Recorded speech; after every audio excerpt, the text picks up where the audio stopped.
வழி இதுவே. Left and right எங்க போகணும், வாட் டு டு, என்ன செய்யணும் தெரியாம இருப்பீங்க.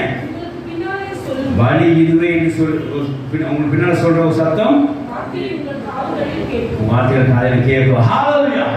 பரிசுத்த ஆவியானவர் உங்களை என்ன செய்வார், எம்பவர் பண்ணுவார், உங்களை ஆளுகை செய்வார், உங்களை லீட் பண்ணுவார். நீங்க லெஃப்ட் அண்ட் ரைட் எங்க போகணும் தடுமாறி கொண்டிருக்கும் போது அவர் என்ன செய்வார், உங்களை காட்டுவார். இந்த பணம் வந்தா இதுக்கு இப்படி செலவழிக்குங்கிற அவர் உங்களுக்கு காட்டுவார். இந்த செயல் வந்துச்சுன்னா இப்படி செய்வேன்னு சொல்லி அவங்களுக்கு காட்டுவார். பயப்படாதீங்க.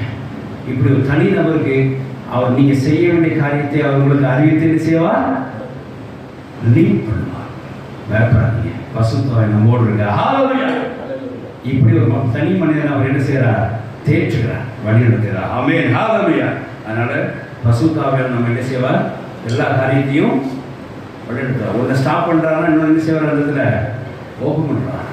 ஒரு டியூஷன் க்ளோஸ் ஆச்சுன்னா டியூஷன் என்ன செய்யும், ஓப்பன் ஆகும். ஐயோ போச்சு வருத்தப்படக்கூடாது, அடுத்தது என்ன செய்யணும்னு ஓப்பன் ஆக போகுதுன்னு நினைக்கணும். அதுதான். அப்போ என்னன்னா தன்னுடைய தேவ சித்தத்துக்கு பிரகாரமாக பரிசுத்த ஆவியானவர் என்ன செய்வார், வழி இதுவே என்று சொல்லி ஒன்றை ஸ்டாப் பண்ணிட்டு இன்னொன்று செய்வார், அவர் ஓப்பன் பண்ணி நம்மளை எம்பவர் பண்ணி ஆளுகை செய்து லீட் பண்ணி ஒரு தனி வழிவகுத்தில் என்ன செய்வார், அவர் வழி நடத்துவார். ஆமென். ஹalleluya.